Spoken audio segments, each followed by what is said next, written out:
Shri NM Pearson കൂടി നമുക്കൊപ്പം ചേരുന്നുണ്ട്. ശ്രീ NM പിയേഴ്സൺ, നിങ്ങളൊക്കെ എത്രയോ കാലമായി CPM എന്ന പാർട്ടിയെ വിമർശിക്കുകയും തിരുത്താൻ ശ്രമിക്കുകയും ഒക്കെ ചെയ്തിരുന്നു. പക്ഷേ അപ്പോഴൊക്കെ പാർട്ടിയാണ് ശരി എന്ന് പാർട്ടിയും പാർട്ടിക്കൊപ്പമുള്ളവരും ഉറച്ചു വിശ്വസിച്ചു, അത് തന്നെ പ്രഖ്യാപിച്ചുകൊണ്ടിരുന്നു.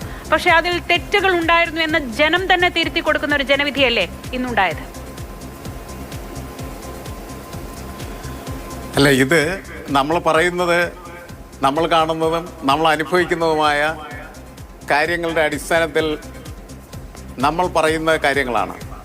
അത് നേതൃത്വത്തിനെ വളരെ കൃത്യമായിട്ടുള്ള രീതിയിൽ മനസ്സിലാക്കേണ്ടതാണ്. അവർക്കത് മനസ്സിലാക്കാനായിട്ട് പറ്റാതെ പോകുന്നത് അവരവരുടെ അധികാരത്തിലും അതിൻ്റെ ആ ഒരു ആധിക്യത്തിലും രമിച്ച് ജീവിക്കുന്നതിൻ്റെ പേരിൽ മാത്രമാണ്.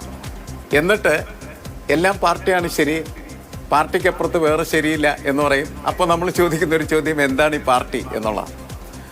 ആ പാർട്ടി ജനങ്ങളെ ഉൾക്കൊള്ളുകയും ജനങ്ങളുടെ ആവശ്യങ്ങൾക്ക് അനുസൃതമായ രീതിയിൽ പ്രവർത്തിക്കുകയും ചെയ്യുമ്പോൾ മാത്രമാണ് അത് ജനങ്ങളുടെ പാർട്ടിയായിട്ട് നിലനിൽക്കുകയുള്ളൂ. അല്ലാത്ത സമയത്ത് ജനങ്ങൾക്കതിനെ ഉപേക്ഷിക്കേണ്ടി വരും. പാർട്ടി രാഷ്ട്രീയത്തിൽ ഒരാൾ ഒരു പാർട്ടിയിൽ വിശ്വസിച്ച് മുന്നോട്ട് പോകുമ്പോൾ അയാളുടെ ആഗ്രഹം പാർട്ടി ജയിക്കണമെന്ന് തന്നെയായിരിക്കും. പാർട്ടി ചെയ്യുന്നതൊക്കെ നല്ലതായിരിക്കണമേ എന്ന് അയാൾ ആഗ്രഹിക്കുകയായിരിക്കും ചെയ്യുന്നത്. പക്ഷേ അയാളുടെ വിശ്വാസങ്ങളെ മുഴുവൻ തെറ്റിച്ചുകൊണ്ട് പാർട്ടി തെറ്റായിട്ട് കാര്യങ്ങൾ ചെയ്യുകയും പാർട്ടി പരാജയപ്പെടാനായിട്ട് തുടങ്ങുകയും ചെയ്യും. അപ്പോഴും അദ്ദേഹത്തിൻ്റെ ഒരു ആഗ്രഹം എന്ന് പറയുന്നത് വിജയിക്കണം എന്ന് തന്നെയാണ്. അങ്ങനെയാണ് ഈ പാർട്ടി ശരി എന്ന് പറയുന്നതായിട്ടുള്ള ഒരു സംജ്ഞയിലേക്ക് അവർ എത്തിച്ചേരുന്നത്.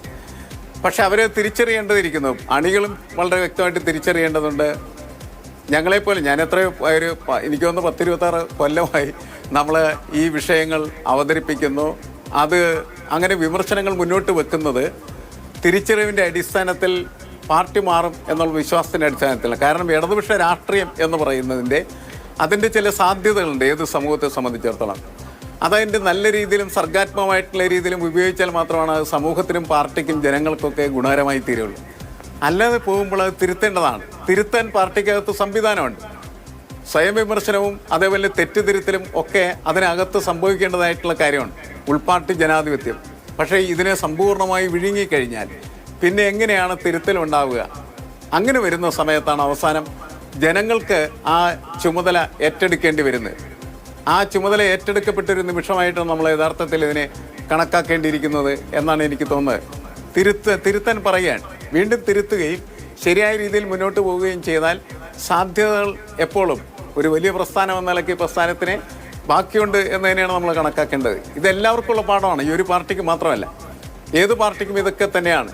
ജനങ്ങൾക്ക് വേണ്ടി പ്രവർത്തിക്കുന്ന ഒരു രാഷ്ട്രീയ പ്രസ്ഥാനത്തിൻ്റെ ആത്യന്തികമായിട്ടുള്ള ലക്ഷ്യം ജനങ്ങളുടെ ആവശ്യങ്ങളും അതേപോലെ തന്നെ ജനങ്ങളുടെ ജീവിതക്രമങ്ങളും ഒക്കെ സാക്ഷാത്കരിക്കാനും മുന്നോട്ട് കൊണ്ടുപോകാനും പുരോഗതിയിലേക്ക് നയിക്കാനുമായിട്ട് ഈ പാർട്ടി എങ്ങനെയാണ് പ്രവർത്തിക്കേണ്ടതെന്ന് ഗവേഷണം നടത്തുക, അതിനനുസരിച്ച് പ്രവർത്തിക്കുക എന്നുള്ളതാണ്.